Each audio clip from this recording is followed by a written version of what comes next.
Welcome to another Sports Injury Central Pro Football Doc podcast. Special one today, day after Mother's Day, and we will have the traditional Here's Kim Chao on the Pro Football Doc Sports Injury Central podcast, but we'll put that at the end. That way anyone who wants to listen in and can, but let's get to our usual stuff, injury stuff first. And who knows? Maybe the Beast of the Week will be my wife, Kim, and she'll hit me up with some things. But we'll do our usual Beast of the Week segment and then have the inspiration / the person who started Pro Football Doc, my wife, and you guys can hear that story, etc. All right, so Justin's here, producer, Jacob, Taylor. You guys do all right on Mother's Day? Everything all good? Yeah, I mean, pretty straightforward. My mom's easy to get gifts for, so not too bad. We did a little breakfast and everything, so got it all taken care of. Oh, good. Well, I did follow through on the my front page update or whatever. What is it again? Yeah, I think that's what it was called. My front page. The one from a couple weeks ago, Ross Tucker mentioned it. Yeah, I did follow through on that. That worked out pretty well. Maybe we'll get into that with my wife and let her give the reaction. But just so everyone knows, I did extend the invite. I mean, to Mrs. Justyn and the other moms, and nobody took me up on a little podcast cameo here. So we'll get back into the regular stuff here, sports injury stuff. So Jacob, where do you want to start? I wish there was any injuries in the NBA playoffs to talk about this, but there's really been nothing. It's been such a slow playoffs. But let me tell you, it's slower than last year. That is true. I mean, you can't. But back-to-back years with all these injuries, it's been every series. I mean, even Suns and Mavs has kind of been a little dry injury-wise, but then Jay Crowder has a little ankle. He comes back, he's fine. But let's start with Embiid. It's one on everyone's mind. Wait. Let's hold on a second. You guys. Obviously, the other guys on this podcast are way younger than I am. I mean, almost to the point of combined age might be younger than me. Not quite, though. Not that bad. But there's such... Okay, since Jacob said it, I will let Justin and Taylor vote thumbs up, thumbs down if they agree or not. It has to be unanimous. The Mavs and Suns have had no injury issues? Excuse me? Are we prisoners of the moment, Jacob? I mean, in the last two games. Luka Doncic, I mean, he was supposed to be out for the second round series too. We were the only ones with optimism he'd come back and they'd survive. The Mavs have had their share of stuff. And Devin Booker, I mean, I don't know that his hamstring's 100% yet, and you're already written off that there's no issues. Prisoners of the moment. That's a fair point. Right? That's a fair point. So what do you think, Taylor? Are we going to call Jacob out on that one, or are we going to give him a pass on that?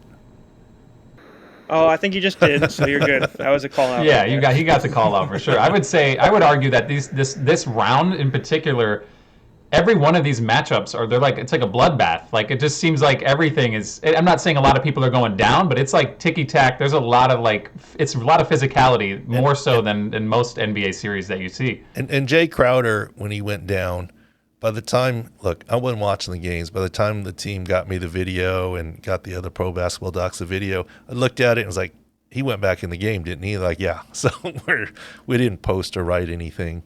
That didn't look like anything bad. And what do I always say, guys? Judge the injury, not the reaction to the injury. So the reaction, and I'm not saying he's soft or he was pretending it was soccer, but I'm saying it hurt him, but it didn't look mechanistically very bad, and I think he's going to be fine. Let's go to Joel Embiid then. That's he's had one of everything so far, right? I mean, if he's got a punch card, he's getting something free on the next one. But we talked about the whole doubtful thing. Let's start there. I mean, there's multiple NBA series that have had people listed as doubtful and then go on to play, and obviously they've been fined the $50,000 for Booker was the first one, I believe, the hamstring, and then Embiid was doubtful and he was out the day before, and I think you were the only one, Doc, saying, why isn't he not getting upgraded faster? I mean, once he cleared the concussion protocol. I will admit, look, you guys know, when we come up with an opinion medically based, we don't let the noise change our mind. that doesn't mean that we always know we're right. And we've been wrong before and we'll be wrong again. But as doctors and team physicians, former team physicians, we're here in the Pro Basketball Docs, we're here to give an opinion based on medicine, not based on the noise, right? We don't look at an injury report and then say, change our mind. Now, the day before when he was still out, we started saying, we think there's a good chance that he can play. And when it became clear that it was cleared from the concussion protocol, and at the time he was still listed as out, then got upgraded to doubtful, we doubled down and said, we think he's going to play. And, I will admit, I got a little nervous there as the updates, he didn't get updated from doubtful to questionable. I thought that was going to happen, and it never did. Questionable, and you won't get fined. Doubtful, and you play, there better be a pretty good all of a sudden explanation. I get it, 50 grand fine for the Sixers and the 50 grand for the Suns. It's like chump change in the big picture, but going by the status report, I was getting nervous. I mean, I was texting Taylor and Jacob, any updates yet? And we're an hour from game time. We expected the update to have him at least. It was a half an hour even. Yeah, Doc, to at least be questionable. And there was the Doc absolutely. Rivers press conference and this, that, the other. But, we got away with that one. I mean, look, one of the things we do is we don't delete tweets, and we don't look, if we're wrong, we'll update a new article, but we don't delete things. And it's the opinion at the time, and everything is fluid. And I did expose myself to potential old takes exposed or freezing cold takes there because we were pretty hard on Embiid playing. And we may have a guy on coming up here. He's been fun to interact with on social media. But we got away with that one, and he played. And obviously, even the minutes restrictions, he played pretty well. Yeah, how many minutes did he play in the first game back, Taylor? Was it like 36, something like that?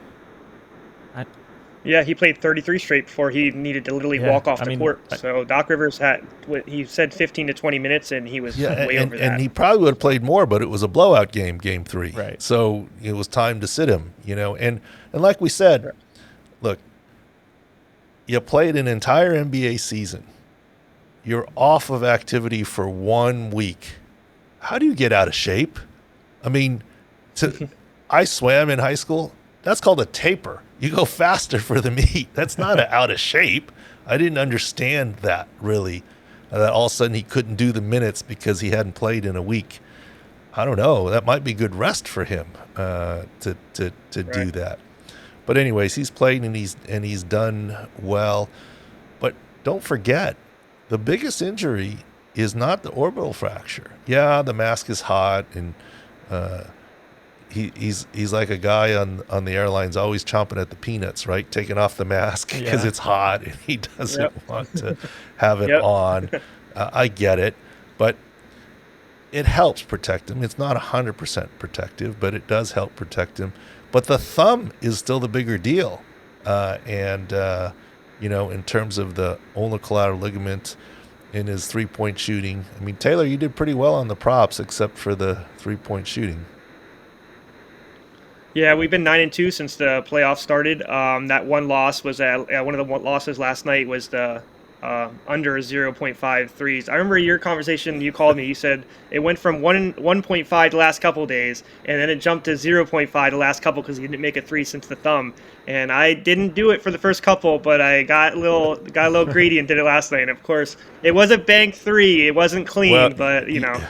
You know how for those of you who have kids, they come in and they admit something before they get yelled at. That was Taylor right there, because he remembers that discussion. He was 2 out of 3 on props. He got the Harden. Taylor uses the 6 scores and the injury implications, and he discusses them with me, but he makes the picks. I'm not picking stuff, okay? And sometimes your teenage son just isn't going to listen. They got to get burned by touching the stove or whatever it is. And that was Taylor. We talked about, so he was 2 or 3. He hit the Kyle Lowry, who re-injured himself again. It's another big one, yeah. Yeah, under points. We didn't think he was all there, and he's probably not going to play this next game. I doubt it. He can maybe facilitate a little bit, but he's not himself. I think they'd be better off sitting him at this point in time. Re-aggravated the hamstring. Kudos to him for trying to come back earlier than he really should have, but he's been underperforming. He hit that. The Harden assists, that was a good one. Got that. But he couldn't help himself. We talked about, look, 1.5. Clearly, we talked about ball security issues for Embiid with the thumb. Defensively, offensively, short and mid-range, fine.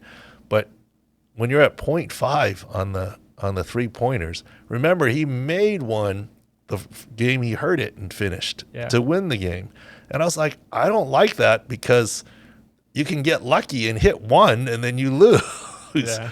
And then Taylor had to go for it. And, of course, now he's calling out it was a bank. Did he call bank? No, he didn't. I mean, it was that far off? He looked shocked that he made it. So. It was Sunday, right? It was closed. Banks are closed. on Mother's Day, too. Yeah, but that's why I say 0.5. You just get lucky and hit one, and yep. Just need one, right? The thing is, what you should have done if you were going to go not take my advice on that, you should have taken it every game. Then at least you'd be in the positive. Yeah. Instead, you picked the wrong game to do it. Yeah. So you know what that means. Are you gonna take it again the next game? No, I'm burnt now. My hand's burnt now. I mean, if you really believe in the analysis, you should take it again. I would keep taking it. I mean, how often is he going to bank in a three? He was off on the other two we saw. Close. I mean, maybe they jump it. Maybe it goes to one, so at least you get a push. If it goes to one, hit it hard, okay? At least you push. Yeah, exactly. If it stays at a half, I mean, it's got to even out, right? I mean, you missed a couple of opportunities when it wasn't. No, I mean, you pick who you want, Taylor. If we just give the injury information, you pick who you want. Going on to another series, and it's a big topic today. Might be a little old by the time the podcast comes out, but Ja Morant listed as doubtful with the knee. A lot of talk about going back and forth in the series. I mean, how much of it is playoff talk, how much of it is coach talk, and just coaches trying to fire up their team. But what's your take on the Jordan Poole play? We'll start with, and then we can get to the Dylan Brooks on Gary Payton II. Yeah, it's been a rough series and a lot of comparison there. All right, let's start off with the Jordan Poole on Ja Morant. Is it right and proper to yank on a guy's knee? No. I mean, in the split of the moment, was he reaching for the ball? Was he just grabbing? Was it reaction? Was he trying to hurt him? Look, if someone can get hurt by grabbing and pulling on your knee, and we're all prisoners of the freeze frame slow motion of look at the knee jerk. If you really can hurt someone with your fingertips in grabbing and pulling, then there's an underlying problem.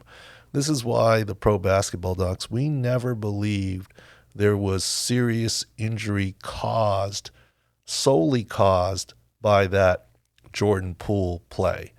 Now, was there something underlying that it might have aggravated a little bit?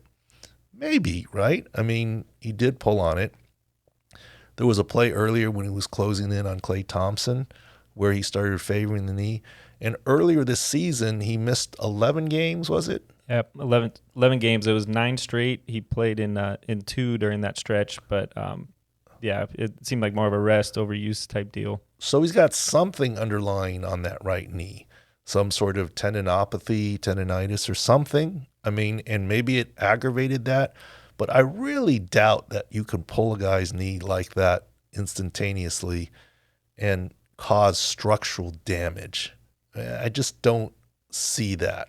Now, irritating an underlying condition, absolutely. And is it a pure basketball play? Probably not. But much less dangerous than Dylan Brooks. When you hit someone lightly in the air, right? That's where things get more dangerous. When your feet are on the ground and you pull on someone, that's usually less dangerous. And the other thing is the Memphis coach was pretty upset about the pull, the yank. And people have asked me on Twitter and otherwise, why haven't they announced the MRI results?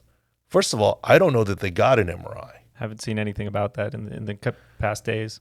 Secondly, You don't think an upset coach, if he had an injury and he was going to miss time, or let's say it was his MCL, as I saw some people speculate, that he wouldn't say, John Morant has an MCL injury caused by Jordan Poole, working the ejection and fine and whatever. He hasn't said anything specific, and there hasn't even been report of an MRI. Maybe there was one. I doubt it, though. So I don't think it's anything that's horrible that they don't know about. I firmly believe that John Morant will play again this series. And even though he's listed as doubtful, by the time of the game, I think it's possible that he plays. This is not the Joel Embiid call. That one, you could freezing cold take me all you want, because that's what we thought. This one, I'm saying, despite doubtful, I think it's at least questionable in my mind that he plays. Remember, this is a pivotal game. You can't go back. You can't go down 3-1 at this point in time. You want to try and even up the series. So I think there's a chance he plays, but it's not like a, oh my gosh, call that he's playing. I mean, if you had to ask me, I'd say maybe a little more likely than not, but 55-45. I don't know. I think, but that's better than doubtful. Doubtful should be like 90% not playing. So I think there's still a chance, and I don't know what the lines and numbers are, but you might get an advantage if he does. What? Well, yeah, going into that, Doc, this is one of the games that has a 10-point plus advantage in the six scores. This year we've been 29, 16, and 2 with that advantage. You got a 12.4 advantage between Memphis and Warriors tonight with the potential Morant injury.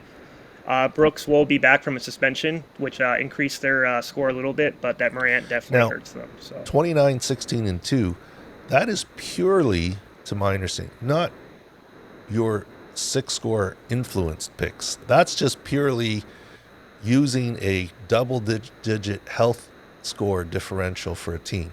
Right. And there are times, I know we discussed it, and I go, I think, what was it? Game... One of the Luka games. One of the Luka games, game 2. Game 2 or 3 during the Mavericks series. I think it was game 2 against the Bucks. There was a big health difference. Yeah. The Celtics? Yeah, the Celtics against the Bucks. And I was like, yeah. I mean, we have to keep that in our record because it's a double-digit six-score difference. But I just didn't like it. I didn't see the Celtics being embarrassed 2 days in a row at home kind of deal. But those numbers are just purely blindly going by the six-score mismatch numbers. Yeah, and I think that's what we've the message we're trying to get out and educating people is just it's not just blindly follow the info. It's if you already like something and there's an injury advantage, then think twice about it. I mean, use all the other information out there, but we're just adding the injury angles. Yeah, and the way that I put it is, if you're a GM making a decision about a draft pick, the health score, unless it's like, someone who's undraftable or something, is like a 40 time.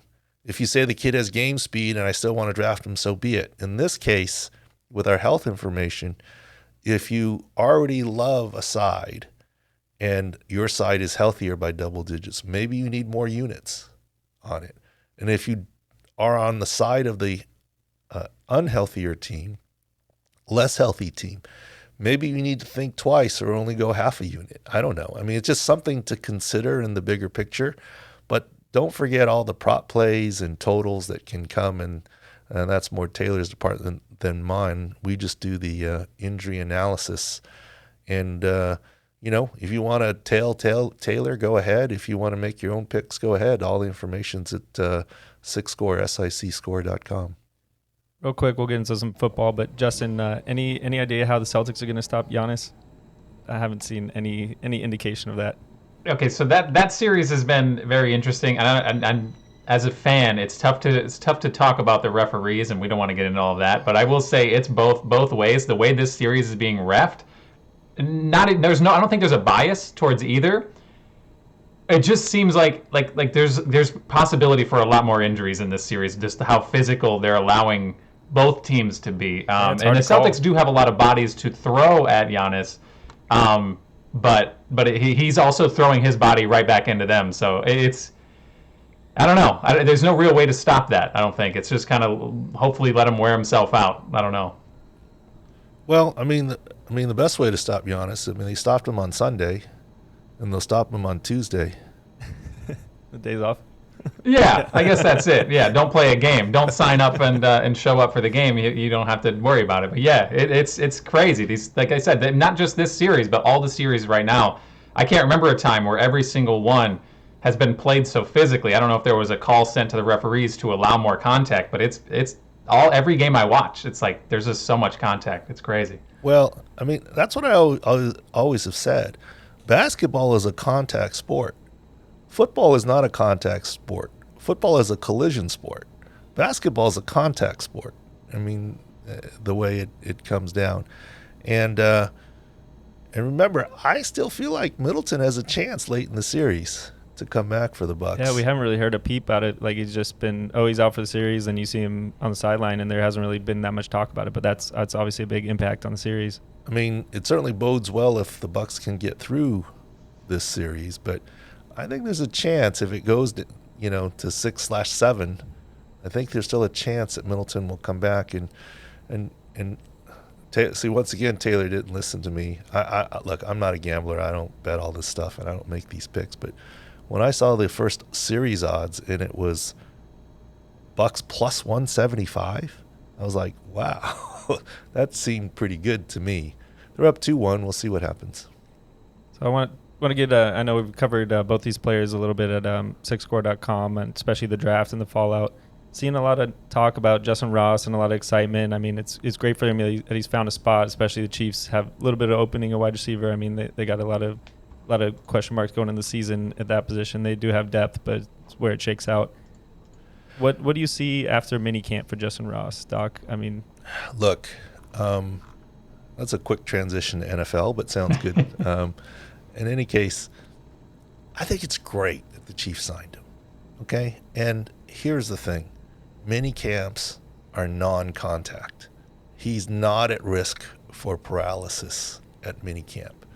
When you have a multi-level fusion, the fear is, a big hit for someone else they walk away from, and a big hit for Justyn Ross, he doesn't. And that's why I said in some ways, it's not that NFL teams are being mean to him and not giving him a chance. In some ways, it's protecting himself. Yeah, there are liability reasons, and we can get into why Clemson let him, but here you didn't, and what have you. But there certainly liability falls into this, but also just being human, right? Doing what's right, and the certain hits and exposures. I think it's great that he's with the Chiefs. I hope he makes it with the Chiefs and sticks if they feel like it's safe for him to play. Let me tell you, I haven't seen his x-rays. I don't know. But we did say before the draft that he's not going to get drafted, even though he early on after his first year, freshman year, he could have been a first rounder. Everyone was thinking third to fourth round. I was like, I think he's going to be undrafted. And maybe this gives him the chance to land where he wants to. But there's a difference in participating in minicamp and being cleared for contact in a season. So we'll see where it goes. Any way you look at it, I hope the Chiefs find something where they feel like they can clear him. But I think we were correct that as presented, he was undraftable. And he didn't sign immediately either. It wasn't like a bidding war like Carson Strong, right? He got $300,000 to sign. I mean, it was a bidding war for Carson Strong, who got him drafted with that OCD lesion. I mean, Justyn Ross stood on the sidelines, and he and other players were social media tweeting away saying, give him a chance, right? So kudos to Andy Reid and the Chiefs for giving him a chance. But right now, he's not in danger, but it may change later on. And it's minicamp. It's rookie minicamp. So we'll see what happens there. Real quick, before we follow up on that, I'll follow up with what I said last week. Remember when I asked about potentially taking a flyer on him in Dynasty Fantasy, the late rounds. I'll tell you, we did the draft and finished it.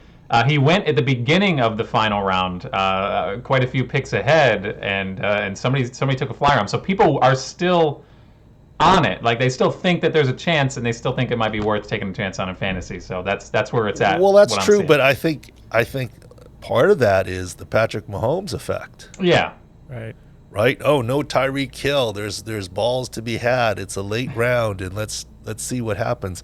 I mean, no offense, name another team that he would assign to where he'd still be drafted late in the round. I mean, there's no Right. other team, right, that they end up would, anyone would have any interest in him.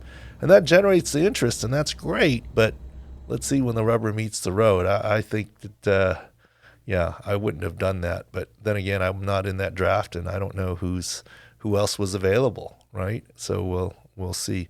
But another one I know you guys are going to bring up is Nakobe Dean. Okay, he clearly fell from the first round because of his pec. He's saying his pec is fine. He doesn't need surgery. The Eagles are saying it's fine. Yes, he participated in minicamp, 100% cleared. But in minicamp, you run around in shorts.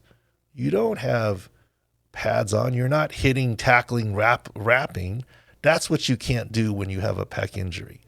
And as a linebacker, and I don't know if you guys saw some of the social media pictures. I'm not sure how big Nakobe Dean is. I don't know. But, boy, his agent and publicist need to tell him, stop walking next to the big boys. I mean, he looked like a little kid. I don't know who he was walking next to, one of the offensive linemen or something. As he was heading to rookie minicamp practice, I was like, wow, he looks small. But maybe the other guy just is that big, right? And I don't know. But that didn't surprise me. He can run around now. We'll see. The rubber meet the road once again. Can he wrap and can he tackle? Is that something he's going to make worse by playing through it? Is that just it is what it is, and he's going to finish the year and then go from there? Look, I don't think he can make it worse. I mean, my impression is that it's torn. Could he, delaying surgery, which he's already done, makes the surgery somewhat harder, makes the recovery a little bit longer, but usually the recovery is pretty reliable. I think if he would have gotten surgery, assuming that it's a pec tendon tear, which is my assumption, because a pec muscle strain would not have caused him to drop 2 rounds. And remember, to drop 2 rounds, that means 31 other teams beside the Eagles didn't value him, right? So are the Eagles right that he's 100% and they got first round value in the 3rd round? Maybe. But that would mean the other 31 teams are wrong, right? And so it's a minority opinion any way you look at it. But he's a good pick. I think over the future he's fine. He can run around. He can fly around. Look, Eric Weddle played in the Super Bowl with a torn pec. Obviously he had to change the way that he tackled. But here's the issue. If Eric Weddle, he finished that game because it was Super Bowl. But if it was during the season and so forth, by the next game and the game after, everyone would have film on him and realized how he needed to tackle, and they'd attack him differently, run off that right shoulder. How can you do that when you're a rookie, Nakobe Dean? I think his performance is going to suffer. But he's still a good pick. I mean, he's a first-round talent, even if he doesn't play at all the first year. A 3rd-round pick for next year's first-round talent, that's be pretty good, right? So it's not a bad pick, but I just don't see how he's going to excel this year if he does try and play. Yeah, and that's just to follow up on that, we'll transition to baseball real quick. But for football, we're going to have a fantasy-relevant injury series detailing some of the top performers, CMC, Saquon Barkley, and giving out their 6 scores and what people can expect from them in Dynasty this year from a health perspective. Yeah, Dynasty, and we'll have that out well before the majority of the world drafts in your standard fantasy. I know Taylor's itching to jump into like 20 drafts right now, but we'll let that go. Carlos Correa, big name for the Twins. They spent a ton of money on him, signed him to a 3-year deal. He had the finger fracture that wasn't a fracture. How come they changed their mind on that, Doc? Well, all you have at the stadium are x-rays. You don't have 3-dimensional imaging. CT scan is what he got. You could have gotten an MRI as well. And they said the x-rays were inconclusive. And that to me either meant it wasn't a fracture, it was a non-displaced fracture that didn't need surgery, which is why at Sports Injury Central we started early with some optimism for Carlos Correa, where he wasn't going to be out a long period of time. We at that point said that he's going to be a lot closer to, even assuming he had a fracture, he'd be a lot closer to 10 days than 60 days in terms of being able to DH at least and other things. And then with the news of no fracture, by the way, no fracture doesn't mean no injury, right? I mean, you get hit by a baseball, on your fingers, even though it's gripping the bat. Pain, swelling, loss of motion, right? And we fully expect the Twins have an off day today, Monday, but he'll be back in line on Tuesday. He'll have missed, I think, 3 games. No IL for him, not even 10 days. So the news is even better than we thought. We were optimistic to begin with, but the news is even better, I think. Well, it's interesting, too. I mean, we're trying to tie this injury stuff to fantasy baseball and stuff like that. So I'm sure people saw Correa, finger fracture, and they're picking up Royce Lewis, the top shortstop in their system. So that's interesting that he comes up. He might stick around with the team, but if Correa is back in the lineup, there's not that easy of a path as if there was a finger fracture. So, yeah, I mean, I barely got into football fantasy with Scott Fish, right? And yes, I'm in a league with my son and a couple dads and other kids. And I've actually played my son this week. And if I look correctly at the score, it was a close battle between he and I. I was a pretty good dad. The score was 8-1. He's killed me. And I'm trying to spin it as I did it purposefully, but I don't know that I did. I mean, I was doing pretty well in the league until this week, but if I'm going to have a bad week, I'd rather it be against my son there. And yep, it's 8-1. He killed me this week, but at least. Doc, I'm trying to figure out my title in that league. Am I like an investor or like a shadow partner? It depends on if we win or lose. Yeah. All right, Taylor. I know you're going to be afraid, but I'll give you the opening. Go ahead. You said you wanted to attack me. Go ahead. Okay, so I have a couple rights and wrongs that we did. We talked about a B that was right. So a wrong I actually invested some of my own money on was Shohei Ohtani. He dealt with the groin ductor injury. He came back and pitched.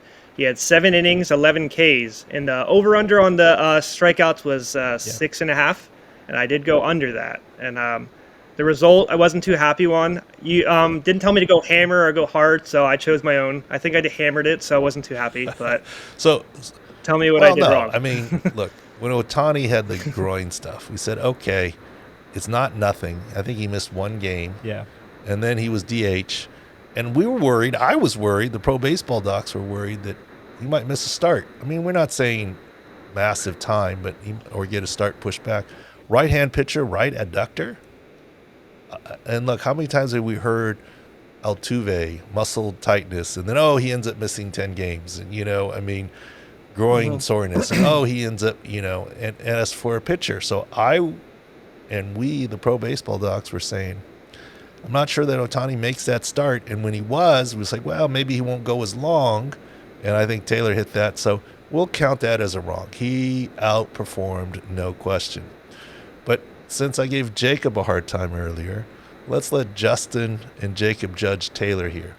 He's giving me a hard time here, but he's not bringing up that he took Philadelphia at plus 145 when Embiid was out when I told him to, and he hammered plus 4 on the Sixers that game when Embiid was coming back.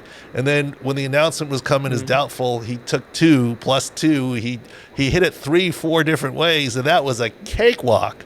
But look, right. If you're going to give me grief about Shohei Ohtani for the one, what about the 7 other basketball plays that we've been doing and that you've been doing? I don't bet anything here. And can I get can you buy me lunch? Can I get a little thank you? Can I, I mean, you're going to hammer on me for Shohei Ohtani where you just admitted you went off the reservation and hammered it. And I didn't even say take it. I just said I was worried. And you're going to come back and give me grief for your own hammering of that.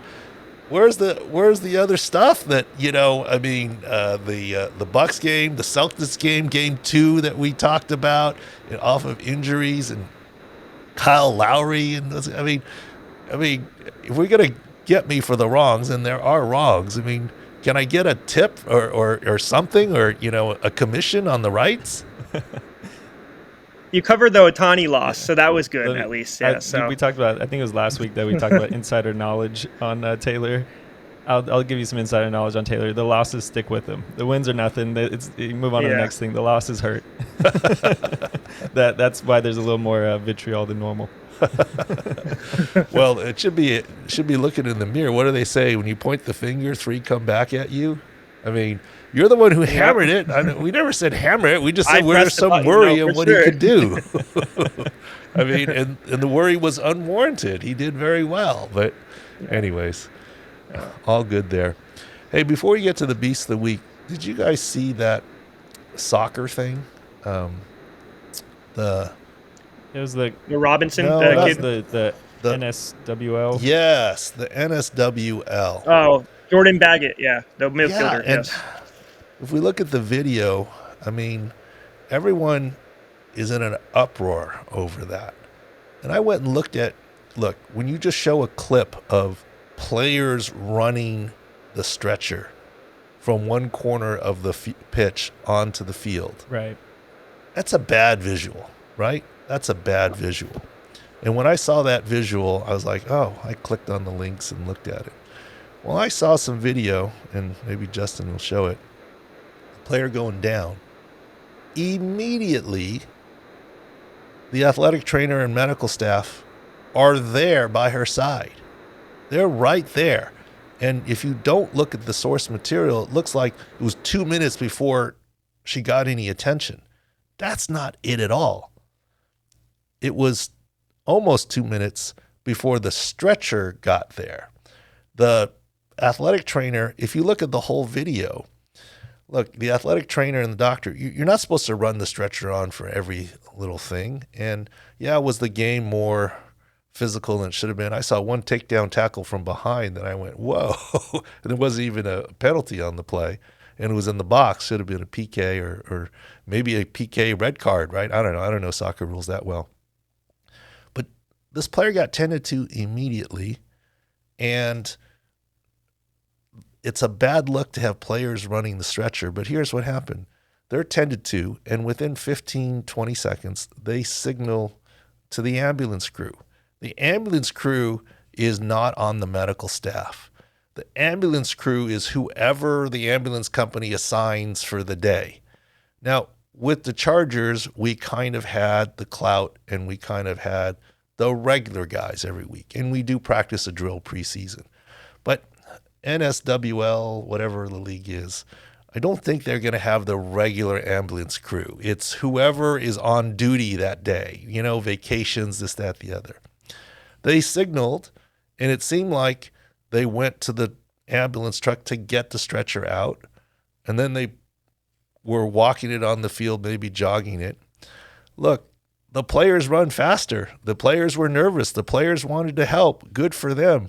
They were able to run it to the other end of the field much more quickly, but I don't think that was an inadequate medical response. The medical response was the athletic trainer and doctor there immediately. And although it's comforting to have the stretcher, it's stabilized first, and stabilize is right there in terms of what it is. And so I don't think it medically was anything wrong or unsafe at all. It was a bad look is what it was. But I just thought I'd weigh in on that a little bit. Yeah, and the main concern was concussion because she got knocked unconscious, correct, on when she fell into the ground. Yeah, and it's airway, breathing, circulation, ABCs, right? And as long as they had that under control, which I would assume they did, I didn't see any reason to think they didn't. They were on the scene, and it's pretty basic. The visual of running the stretcher across the field is a very bad look for the league, but I don't know that it's bad medically. I mean, look, it's a big field, and I guarantee you the players could have run it a lot faster than the ambulance guys. Look, as a team physician, some of you guys know I got a bad back. I mean, I was never first to get to the player. I mean, first of all, as a doctor, it's bad form to get there first. Let the athletic trainers get there first. But most of the times, I didn't. Why do I say that? Because in practices, the athletic trainers get there first. I wasn't at every practice, only at the tail end. And they're faster than me anyway, so it wasn't like I was trying to not get there.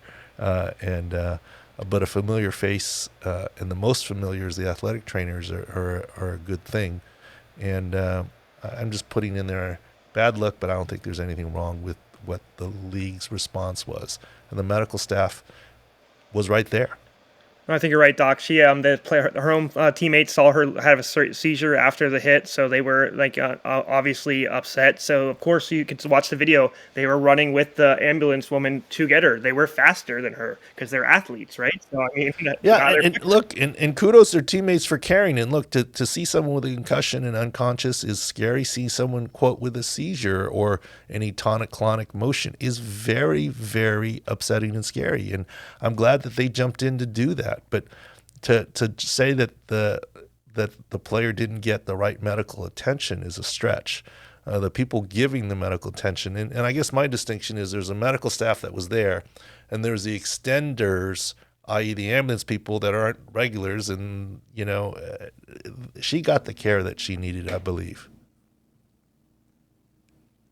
Maybe, so we're in the Beast of the Week section. I was trying to think of a way to transition. Maybe the whole team should have got Beast of the Week. But let's, our pick this week was someone who is coming off an injury and doing surprisingly well, I would say. I mean, we were kind of down on him. We know he's not playing the field all the time. They're DHing him a lot. Ronald Acuna had a pretty insane home run. You want to take us through it, Taylor? So yeah, he hit the home run, lost balance, fell down, got back up. Twitter went crazy. Explain how he can do that on the ACL, Doc.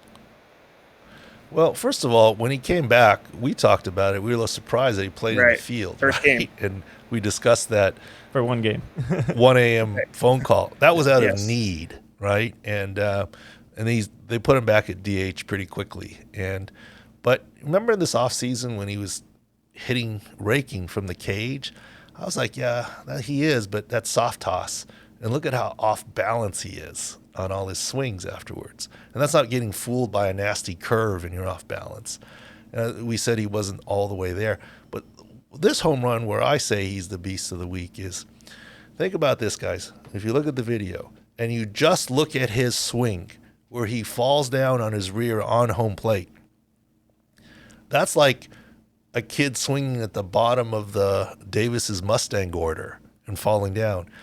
Yet he hit a home run to deep center field. 450 plus, I think it was. Yeah. If you just look at the video of him at home plate and not look at the results, I mean, that would be a funny TikTok video. That would be like, what is this major league player doing? And if you're falling down and that off balance, how do you have the power? Well, he did. That's why I think he's Beast of the Week. I don't think his knee's 100% yet. He's obviously, the bottom line is, he was off balance and fell on home plate. Yet he hit a home run 450 feet. How do you do that, right? And that's why I say he's the Beast of the Week here. Still playing through his ACL recovery, not 100% there, but hits a bomb that far when if you just focus on him, you'd say that's a weak pop-up, if anything. And deep center field, got to give it to him there. All right, so that's our Beast of the Week, and maybe we'll give it to Kim when she comes on in a second. But thanks, guys, for this week. We'll see you again next week, and I think we'll do the home segment, the Mother's Day gift podcast portion, the annual feature with the inspiration of Pro Football Doc, and she'll tell the story, Kim Chao, coming up next. This is our Mother's Day edition, right after Mother's Day. Did you have a good Mother's Day? It was good. Yeah. It was good. Nice. Yeah. We're here with Cosmo the dog. This is my wife, Kim. And, I try and pawn off a podcast appearance as part of the Mother's Day package every year. For those of you who have followed along, she's made a yearly appearance. You asked for it the first time. The first time, yeah.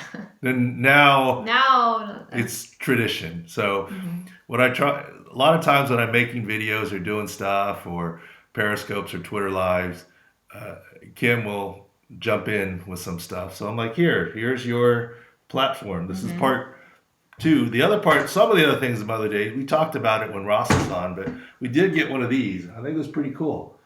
The front page article with the kids, then some quotes from the kids from frontpagestory.com from Ross's thing, Ross Tucker. All right, so Sports Injury Central here. For those who don't know, maybe Kim, you can tell the story how you were the inspiration / inventor of Pro Football Doc. Well, yeah, partly. We had just had our first two kids, and they were, well, we had them during football season when you were still with the Chargers. And so they were almost, about 10 months old, and football season had started. And it was the first time that we ever known each other that we were both at home on a Sunday. And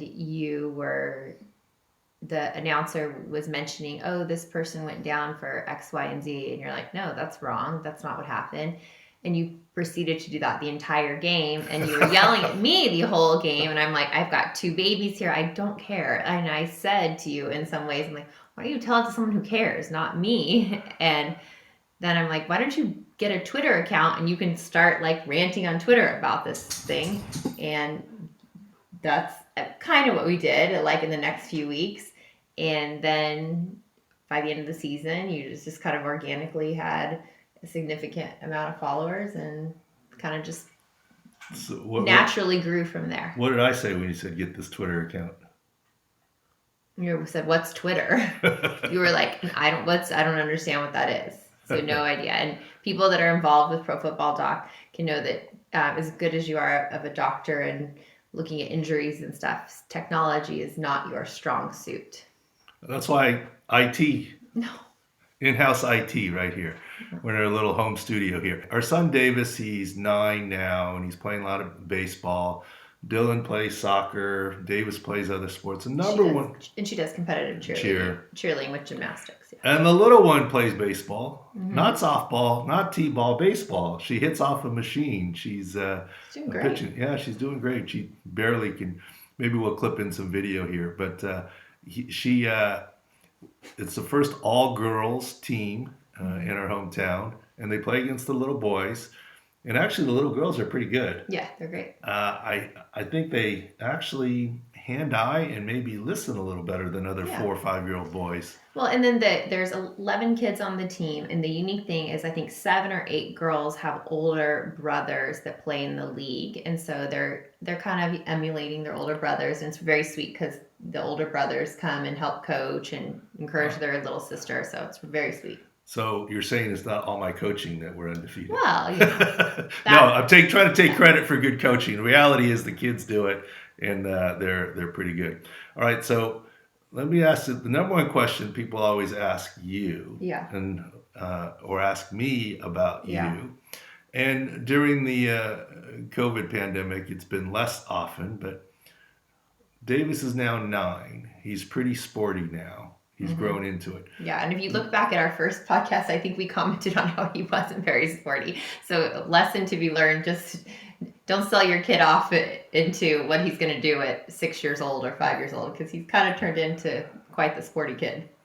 Okay, so the question is, would you let him play tackle football? Well, that's interesting, and that question has changed too. So this year, Davis, locally, he's signed up to play flag football. And he was asked to be part of a team. I think football's like this over that you kind of organize your own teams. And so I told him, I said, hey, bud, I said, someone asked you to be on their football team in the fall. Are you good with that? And he said to me, and I did this jokingly, he said, I didn't say flag football, I just said football. And he said, is it flag football? And I said, no. I said, it's tackle. And he kind of just looked at me. He didn't say anything. And I said, it's tackle football. I'm like, you're 9. You'll be in 4th grade. It's time for tackle football. You've played some flag football. And he looked at me and he just kind of stared at me and he said, okay. And I said, just kidding. It's flag football. But I was more just curious, like where his mind was, and stuff with it. So I'm curious as to your mind. It sounds like you flipped, because when I answered the question previously, you said no. Well, I think I said it's too early to tell whether you would or not. He's too little, and that if he wanted to and his heart was set on it, I would. Now, if he liked another sport better, I would try and push him to that sport as opposed to tackle football, just for and for me, it's not just head injury dangers, it's just other dangers of a collision contact sport. But you always say no. And this is during the height of. I think last time I talked about it, I never said no. I said you just have to reevaluate. I definitely said like I don't think we should do tackle football until high school if at all. But then again, I mean, there's not really a tackle football league around us. We're not trying to drive far we're not seeking this out, right? No, but this is just a question that I asked medically. So for personally, I mean, I'm just like still undecided, and he'd have to be driving it and wanted to do it himself. It wouldn't be something that we would necessarily encourage. And it's not even like an injury or a safety thing, but like I just think with all activities with our kids, we've kind of learned that they need to be the driving force in it all, because it becomes a big commitment, and I don't convince anyone to go to any practice or anything like that. And we're like the same. So we're both arrived at you would allow it, but wouldn't drive it. Yeah. That's kind of where I was before. So welcome to the dark side.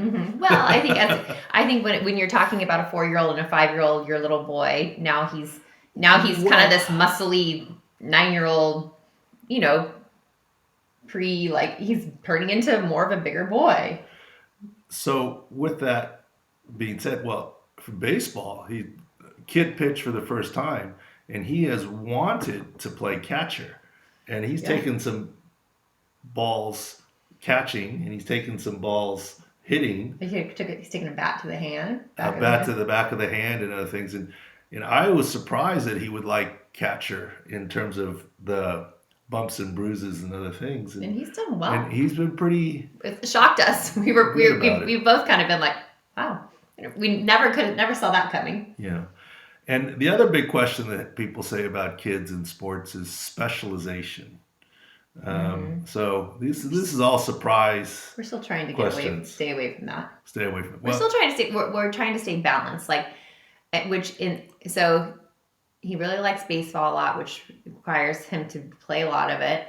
But we also don't want like just baseball. So what we end up doing is we're playing multiple sports at one time, which we've kind of turned into like same with our daughter thing. We're on a basketball team, a baseball team, and maybe a football team, which is really busy. But I think it's also to prevent just the one sport situation. Yeah, so when people talk about not playing just one sport, usually they're trying to imply change seasons, etc. We don't change seasons. We just kind of added things. Okay, it happened by accident, right? Yeah. I mean, Pinto, he made a B team All-Star, whatever. Yeah. And we ended up extending the baseball season, and they had a lot of success. They went to the Machine Pitch Pinto World Series for Pony League. They did better than the quote A team by luck and draw and whatever, talent, coaching. No, not really. But everything has to break your way. A win's a win. Yeah, and then rolled into fall ball because he was excited to pitch for the first time, and that's a big jump. And now into the season, and now into this All-Star season, and then we're rolling not going to into, count our chickens yet. We're still waiting on the All-Star season. We're rolling into year-round, but he does sprinkle in a lot of other things. He wants to do soccer. He's done school soccer, done school basketball.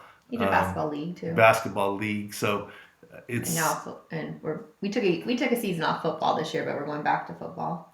Yeah, but when he does baseball, I mean, it's pitching, it's catching, it's not.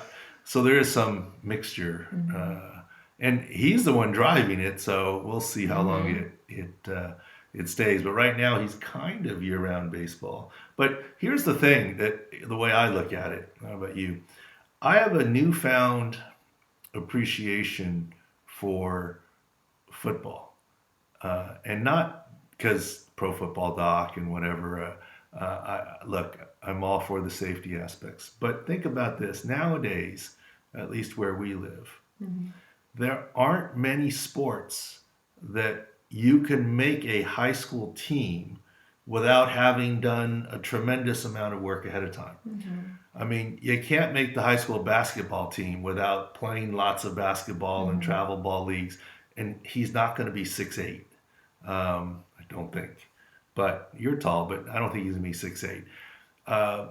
he's not going to make the high school baseball team if he doesn't do this baseball. I mean, it takes any time off. I mean, look, see that skill lose quick. You know, Right. the hand-eye coordination, the hitting, the pitching. Volleyball, at least around here, soccer, you have to have played ahead of time. Now, admittedly, you can always join the cross country team, right? But that's not his. It's not, You never know. He's a good runner. He's fast. He Yeah. likes to run. but it's not quite the whole exact team sport experience. But football is a sport, at least at high school. Here, it's come one, come all. Everyone makes the team. Now, you may not play a lot. You may not get the position of ball in hand. Well, But they everyone need makes because the they team. need bodies and because it's not as popular as Well, I mean, that's where, I mean, to me, the and, safety aspect, I guess. Right? yeah, and then, this is where, I don't know, I think kids playing sports is a good thing in high school. We're not worried about college scholarship and pro and this, that, the other. That's not It's not the deal. realistic. Well, yeah, well, that's a whole nother story. With your genes, maybe. So sports specialization, right now we're a little bit too specialized, but that's what he wants. But we're mixing in a bunch of other things. We left a baseball game and headed straight for a basketball game yesterday or on Saturday. So Yeah. he still is mixed up. And not to just talk about our son, we have a very athletic daughter who And she was in club soccer, and we actually put her back to rec soccer. We put her back to rec soccer and it was a really good choice. She played competitive club soccer very young. She was a good soccer player, but the way they do birthdays, she's always the youngest, and she was good enough to be on the team. She just never didn't feel like she was the good because she was comparing herself she was always playing with kids that were a year older than her. So we put her back into rec soccer, and she kind of didn't even want to play with rec soccer. So let's just try it, be friends. And it was really successful. She was the star on the team. She was Mia Hamm. She scored all the goals. They had to put her back at defense, and she'd still even come from it was great. So it's just and now she tells me, she goes, well, I'm going to play club soccer again. I'm like, no, you're not, because she actually is now involved in this competitive cheerleading, which is she's in the cheer gym 3 to 4 days a week, and it's a lot. And I mean, she's trying to land a back handspring right now, and 9 years she's doing a lot of stuff. And now The interesting she's doing thing great. It's very athletic. Is at least the local baseball pony league. Now you can do extras, and he wants to go to the field and have you hit him grounders and other things. Mm-hmm. But the competitive cheer has a more rigorous schedule than baseball. Extremely. By far. And she would, if she had her option to be at cheer practice every single day, she would. Yeah. She's really into it. No, I just didn't want to us overemphasize the son in our house that our daughter is. I was myself too. Oh well, and the little one, she's still so the little, well, maybe other people that have more multiple kids. This one, I'm just trying to think, what do I want to spend all my time at? Because now we've found ourselves at the baseball field a lot, or at a cheer competition, or all these other things, and so. Now I'm trying. Now I'm actually going to steer this one to where I want to be. I'm thinking softball. I mean, we don't have a softball player yet. Softball seems like a lot of fun. I don't know. Maybe your listeners of yours can recommend a sport that's fun to watch. Well, whatever. I mean, she's just. I don't know. She's just. I just get a kick out of when I coach that. And all the little girls, they're called the Pink Diamond Unicorns. Mm-hmm. All girl team in the boys league. Moms have them dressed in some pink. Everyone's a Padre in our. Mm-hmm. Everyone has a different style Padre uniform, but they have it accessorized in pink, and the whole deal, and it's very cute. And the best part for me is she's so funny. She's so little, the bat's bigger than she is. But every time before I put the ball in the pitching machine, I look at her, and then she gives me this nod, okay, I'm ready. It's cute. Put the ball in, and when she plays on the field, because obviously they're T-ball-ish or that age group, there's parents that are out on the field. So wherever her position is, it requires her holding her dad's hand while she's in the field. So it's very sweet. No, and but what I found is that in games she hits the ball 9 times out of 10. She doesn't have to revert to the tee. But the other day in practice, I fed her 50 balls. I don't think she hit one ball. Yeah. She's a game day hitter. I don't know what that means. All right. I think that too. The one thing that from all these sports we're learning is that the volunteer recreational sports for kids is become of a lot of value to our family and to the kids, right? I mean, it's really provided our kids with a lot of confidence, don't you think? No, it's been great. I mean, all three of them have really benefited. So shout out to all the volunteer Snack Shack helpers, coaches, and non-paid people that are putting athletics together for kids. It's awesome, right? Yeah. And I don't think I've ever seen you in glasses for this long. Usually you put them on to read and stuff. Well, we don't work together. I wear my glasses at work all the time and at night. And it's this old lady stuff, and it's just getting so bad. I have an eye appointment today to get a better prescription. All right. Well, happy Mother's Day. Thanks. All right. Thanks for being with us for this special Mother's Day podcast, the regular segment, plus with my wife there. Hopefully you enjoyed it. And thanks for watching. We'll have more fun guests on during the football off season, but we'll be continuing with the baseball, basketball, and any football coverage, any sport coverage, any injuries that come up. Sports Injury Central is where it's at, sicscore.com. Thanks for following and watching along, and we'll see you next week or sooner.